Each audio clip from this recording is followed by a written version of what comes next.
Udoka could hardly sleep. The excitement of the day ahead had made her become like a girl in Wonderland. She would be leaving Idegu village for the first time since she was born. Having secured admission at Queen of the Most Holy Rosary School, Port Harcourt, Udoka will be going to stay with her auntie in order to attend high school.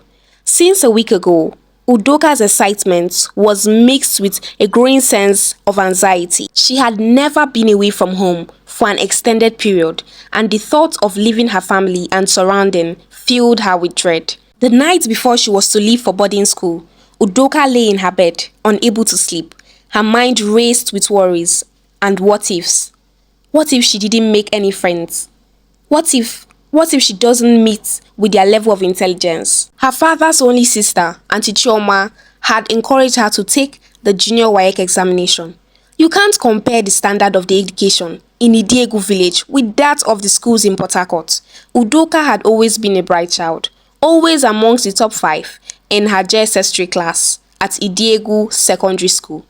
But Udo plays too much, the concerned Auntie Chioma asserted. She needs to be in a good school at the city, away from this village. That way, she will be challenged to do better. Mr. Madi, Udoka's father, had a closely knit family system. Everyone tried very hard to make the next person better. On one of the weekends, Auntie Chioma, Mr. Madi's only sister, was at Idegu village to visit her family. That was when she noticed that Udoka does not read her books. Immediately she was back from school, she dropped her school bag, changed into her home dress, and was outside under the udara tree, gisting with her friends. Within 30 minutes, Auntie Chioma watched from her window as more of Udoka's friends joined her under the udara tree. They laughed loudly as they gossiped about various things. They were outside from 4 p.m. till her mother was back from the market around 7 p.m. Immediately Udoka saw her mother approach from a distance. She gave a big whistle and soon all of her friends disappeared. Udoka rushed into the house, poured water on her body, and took her books to her laps, pretending to be deeply engrossed with her books. As soon as she heard her mother's knock on the door, she walked briskly across the room and opened the door with a wild, innocent smile. "Welcome, Mama," Udoka said, hugging her mother tightly. "Thank you, my daughter," replied Mrs. Isioma, Udoka's mother. Udoka went and sat back on her bed, carried her book, and was looking intently into it. Mrs. Isioma tiptoed across the room, trying hard not to disturb her daughter, who had been studying. She was, however, startled when Auntie Chioma opened the door of the living room and came outside their big veranda. "Good afternoon, Auntie Isioma," Chioma greeted her brother's wife. "Haba, Chioma, when did you come back? How long have you been around?" "I came since around 5 p.m. I've been trying so hard to reach across to you and my brother, but it's like a network problem. Both of your numbers were unavailable." "No, it's not network issues, oh. We have been having light outage since the past 3 days and none of our numbers have been available." Madam Isioma was soon in her kitchen. She prepared dinner and served Auntie Chioma.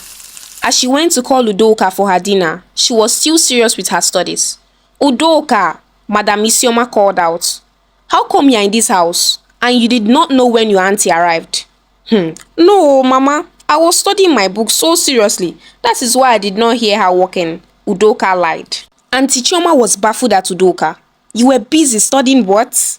Auntie Chioma asked, almost screaming.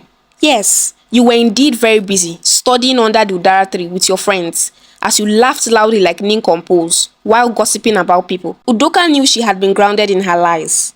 "Auntie, did you really see me under the udara tree?" Udoka asked. "I was looking at you right from the window of the living room." "So this is how you deceive me?" Madam Isioma asked. "I have said it time and again that these friends of yours are only but a distraction.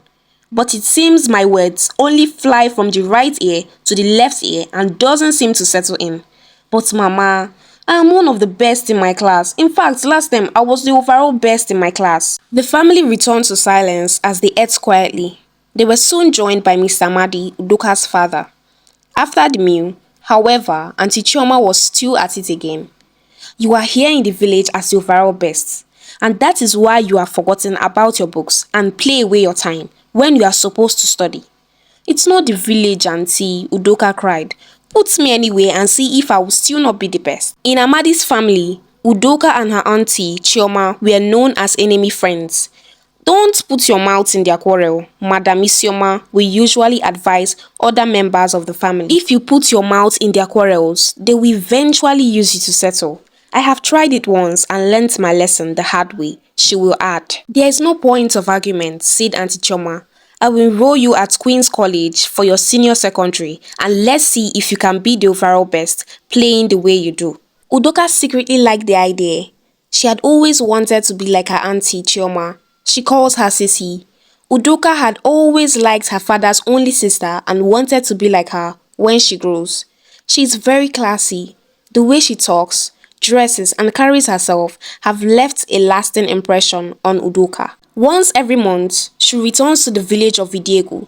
Sometimes she will come back on Friday after work, but some other times she will come back on Saturday morning. Most days, she comes back home with one of her luxurious car or sometimes in a public transport. I will be the overall best anywhere, anytime, Aunty Sisi, Udoka bragged. There's no need to argue so much. We're already there. Once I reach Port Harcourt on Monday, I will get the QRO form for you and we'll take it from there.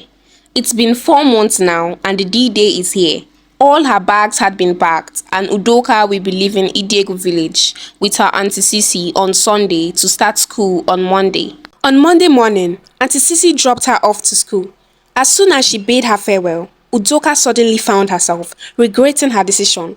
I would have just stayed back with Mama and Papa at Idegu than to come here to begin to look at totally strange faces. She entered the class she had been shown when she came for registration. She stood by the window trying to figure out the chair her form teacher had shown her that day, but could not find her seat. That was when it dawned on her that she could be in the wrong class. As she was about stepping outside to look properly at the name on the door, one of the girls confronted her, asking her what she was looking for. I'm looking for my classroom, SS1 better, but the student seated by the side started giggling. You are looking for your classroom? Repeated one of the girls. Yes, my classroom. Their laughter intensified. That was when Udoka realized why they had giggled. You must be coming from a thick village, asked one of the girls. Udoka chose to ignore them as she went around looking at the doors. She saw the door with SS1 better written on the door. She entered inside and was able to identify her chair. She sat down quietly. It was the SS1 resumption date. She sat quietly on her seat as teachers came into her class, taught them and left. Most of the students seemed to be very intelligent. Ever before the teacher finishes with their questions, most hands were up. So how many villages make up Uta town according to our stories? Madam Wokolo asked, pointing at Udoka this time around. 5 villages, Udoka answered, summoning much courage to talk. The whole class started to giggle. What's funny? Asked Madam Wokolo. It's just her accent. But she's correct. According to our story, there are 5 villages in Ota. After Madam Wokolo left the class, some of the girls had not gotten over Udoka's accent. Yeah, 5 villages, one of the girls called out as she touched her by the elbows. Every other person bursted out in laughter. Udoka had never felt rejected and alone. For the first time since she started school, she realized how much she loved being by herself. Udoka also hardly talks in the classroom because of her accent. Most days, she stays absent-minded in the class, waiting for school to dismiss. As soon as she gets home, she will drop her bag, head straight to the kitchen to eat the food her Aunty Sisi kept for her. After eating, she would sit on the sofa all evening watching movies. In the evening, when Aunty Sisi comes back, as soon as she hears the horn of her car, she will hurriedly off the television and carry her books, pretending she's been reading all day. Aunty Sisi was always more than willing to look into her schoolwork after a long day at the office. Most days, by the time she would call her to bring her books, Udoka was half asleep. On the 6th week, after Udoka resumed school, the form teacher, Madam Ogugwa, came into her class to make an announcement. The midterm test is next week. Queen's College always have its expectations. Our pass mark is 50% and above. Any student who scored below 50% is considered to have failed. My class always produced the best SS1 students and I hope your set won't be an exemption. I have a gift for any student who emerges the overall best from this class. Any question? Asked Mrs. Ogugwa. Susan raised her hands and Mrs. Ogugwa nodded for her to go on with her question. She said, so what is going to happen to those who does not know how to pronounce words, like 5 villages? The whole class exploded in laughter. Mrs. Ogugwa, who did not understand what she was driving at, simply said, "The oral English teacher will decide their fate." Udoka was in a dilemma. She could not express herself properly because of her village accent. She was more discouraged when her classmates made fun at her every word. Most days in school, Udoka spent it without even talking to anyone. Finally, it was the midterm test. Udoka's mind was already at Diego. She wants to go back to her usual environment where everything was normal, where girls speak the way she does and no one makes fun of her. She wrote the test. The result was soon out and she failed most of her tests. Once she collects her script, she will hide it inside her bag, far inside her school bag where her Auntie Sisi will never find it. One cool Sunday evening, the unexpected happened. Udoka was watching her favorite television program when Auntie Sisi woke up from sleep. She thought Auntie Sisi was coming to the living room to join her watch her favorite shows. Auntie Sisi turned off the television as she came to sit next to Udoka. "Udoka, bring your school bag here," Auntie Sisi said softly. As she handed over the bag to her, Auntie Sisi unpacked Udoka's bag, bringing out her books. And to her greatest surprise, she saw Udoka's results. Auntie Sisi was baffled. She paced back and forth the living room. "Is this happening under my roof?" Auntie Sisi asked aloud. "What happened, Udo?" Sisi sat down, beckoning on Udoka. "Udo, what's going on?" "I don't like my books anymore," Udoka said. "All the girls in my class are smarter than me. They all speak Queen's English, while I don't. They all see me as a dundee. And Auntie Sisi, to be honest with you, I will go back to the village immediately after this term." Sisi smiled softly, taking Udoka's hand into hers. "So you've really believed your classmates' report on you? Then you took the next step to turn their words into reality." Udoka was baffled. "How do you mean?" she asked. "You have embraced the television dearly instead of your books. You said to the television, 'Can you be my best friend and work together to make sure that my classmates' words become my reality?'